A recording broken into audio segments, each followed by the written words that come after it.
शशि का मतलब क्या होता है? बोले चंद्रमा होता है। और चंद्रमा की किरण के जैसा राम कथा है। तो राम कथा किनकी है? बोले राम जी की है। तो राम का मतलब क्या होता है? राम का मतलब होता है, राम मतलब राष्ट्र और म मतलब मंगल। जो राष्ट्र का मंगल करे उसे ही राम कहते हैं। तो ये जो चंद्रमा के प्रकाश की भांति है, किरण की भांति है, कैसे? बोले महाराज क्योंकि कथा को कौन कहता है? बोले कथा को कहने वाले काभूसुंडी जी हैं, कथा को कहने वाले शंकर भगवान हैं। सुनने वाले कौन है? बोले सुनने वाले जगत जननी जगदम्बा माँ साक्षात पार्वती जी हैं। जो कथा के श्रोता बने, श्रोता का मतलब क्या है? श्रोता का मतलब होता है जो वेद की श्रुतियों से निकले हुए शब्द को अपने हृदय में उतार ले, उसे श्रोता कहते हैं। और वेद की श्रुतियां क्या है? वेद की श्रुतियां भगवान के मुख से निकला हुआ शब्द, उसे ही श्रुति कहते हैं।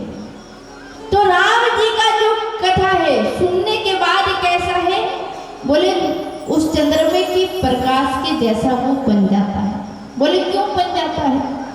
इसलिए बन जाता है क्योंकि जब जब हम कथा को श्रवण करते हैं और अपने हृदय में धारण करते हैं, जैसे अगर बीमारी बड़ी हो और दवाई होम्योपैथी की जैसी छोटी छोटी हो, और उस दवाई की साइज को देखकर अगर हम ये आकलन कर ले कि भाई दवाई छोटी है, इतनी बड़ी बीमारी को कैसे हटा सकता है, तो ये सबसे बड़ा भूल होगा। लेकिन जब हम दवाई को नियमित प्रत्येक दिन सही समय पे लेते रहते हैं तो क्या होता है? वो बड़ी बीमारी भी खत्म हो जाता है। उसी प्रकार बीमारी क्या है? बोले बीमारी ये संसार का जो चिंता है, ये संसार में जो समस्या है, संसार की जो शंका है, ये बीमारी है। इसका समाधान क्या है? बोले महाराज संसार की चिंता को, जो भौतिक सुख है, जो संसार का भौतिक सुख है, वो संसार की चिंता को मिटा नहीं सकता। आप बड़ा सुंदर पंखा लगा लो, बड़ा सुंदर कूलर लगा लो, बड़ा सुंदर एसी लगा लो, तो क्या जो मन के अंदर टेंशन चल रहा है वो कूलर एसी उस टेंशन को दूर कर सकता है क्या? बोले नहीं कर सकता है। फिर उस टेंशन को दूर कहाँ होगा? बोले महाराज जब हम कथाओं में आएंगे, जब हम सत्संग में आएंगे। बोले क्यों? बोले बाबा जी बड़ा सुंदर कहते हैं, बिनु सत्संग विवेक न होई, बिनु सत्संग विवेक न होई, राम कृपा बिनु सुलभ न सोई, राम कृपा बिनु सुलभ न सोई, बिनु सत्संग विवेक न होई, बिनु सत्संग विवेक न होई, राम कृपा बिनु सुलभ न सोई, राम कृपा बिनु सुलभ न सोई। कहा क्या कि बिनु सत्संग विवेक न होई। लोग कहते हैं कि भाई मैं बहुत पढ़ा लिखा हूं तो क्या मेरे अंदर विवेक नहीं है? बोले महाराज अगर कोई व्यक्ति ग्रेजुएशन कर ले, पीजी कर ले, पीएचडी कर ले, तो जरूरी नहीं है कि उसके अंदर विवेक आ ही जाएगा।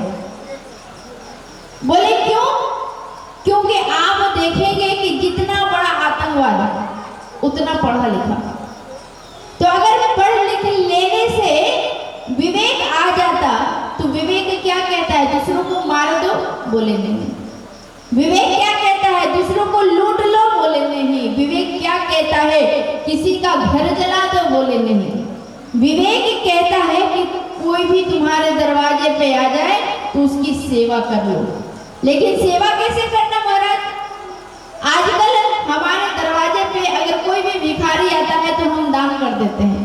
बोले नहीं, वैसे भी दान मत करना, दान उसी को करना जो पात्र योग्य हो, नहीं तो पता चलेगा कि अगर कोई शराबी हो और तुमसे दान मांग ले, भिक्षा मांग ले कि भाई हमें भीख दे दो, अगर कोई मांसाहारी हो उससे वो आपसे भीख मांग ले और फिर आप उसको भीख दे दो, तो आपका किया हुआ दान व्यर्थ हो जाएगा। क्यों?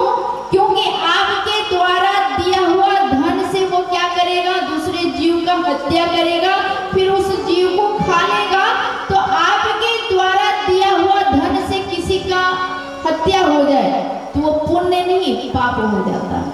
इसलिए दान किसको करे? बोले दान भी पात्रता को देखकर करना चाहिए। क्यों? बोले महाराज जो प्रेम है ना, प्रेम सबसे नहीं किया जाता, प्रेम उसी से किया जाता है जिससे हृदय की भावना को समझकर लोग प्रकट करते हैं, उसी को प्रेम कहते हैं। इसलिए प्रेम और दान बड़ा देख कर करना चाहिए। तो भगवान ने क्या कहा कि बिनु सत्संग विवेक न हो, सत्संग के बिना विवेक नहीं हो सकता है। सत्संग का मतलब क्या है? सत्य जोड़ संग, जहाँ सत्य का संग होने लग जाए। आजकल लोग झूठा ज्यादा सुनना चाहते हैं, सत्य कम सुनना चाहते हैं। क्यों महाराज? झूठ क्यों ज्यादा सुनना चाहते हैं? अच्छा एक बात आप बताइए, दुनिया में सबको एक बार दोनों हाथ उठा के जोर से बोलेंगे राधे राधे, पूरे दुनिया को पता है कि जो भगवान का नाम है वही सत्य है। किसी ने बड़ा सुंदर कहा कि जगत में कहीं सत्य है वही ईश्वर कहाता है, कृपा जब उसकी हो जाए तभी सत्संग होता है, यह सत्संग होता है पाप जन्मों का धोता है, बिना साबुन बिना पानी यहाँ पर साफ होता है। कहा जगत में कहीं सत्य है वही ईश्वर कहता है। दुनिया में अगर कोई पूछे भाई सत्य क्या है, तो सत्य जो मिटता नहीं है, तो इसका मतलब है क्या? ये जो टेंट आप देख रहे हो वो सत्य है क्या? बोले नहीं, क्योंकि आज से 5 दिन पहले आपको यहाँ पे टेंट देखा क्या? बोले नहीं।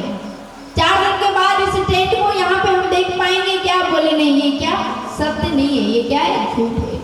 लेकिन जो पहले भी था अभी भी है और आगे भी रहने वाला है वही सत्य है। इसीलिए भगवान ही सत्य है और भगवान का नाम ही सत्य है। बाबा जी ने कहा कि राम न सकहि नाम गुण गाय, कहाँ कहो कहे राम बड़ाई। बोले भगवान के अपने नाम का गुणगान नहीं कर सकते हैं। इसीलिए सत्य का संग जब हम करने लगते हैं तो सत्संग होने लगता है। जीवन में सत्य का संग जब करेंगे तो महाराज यकीन मानिए वो सत्य हमारे साथ यहाँ तो रहेगा लेकिन वहाँ भी जाने लगेगा। इसलिए भगवान का भजन करना, और नहीं तो पता चला महाराज दुनिया का झूठा का नकाब तो हर कोई पहन कर बैठा है। दुनिया में झूठ का नकाब हर कोई पहन कर बैठा है, और जहाँ चेहरे सुंदर नहीं होते हैं वहाँ भी नकाब डाल कर बैठा है। इसीलिए जीवन में वो झूठा बड़ाई नहीं होना चाहिए, जीवन में वो झूठा दावा नहीं होना चाहिए। इसीलिए कहते हैं, किसी ने कहा कि चीन का गलत खान पान, हमारी अभी जो समाज चल रही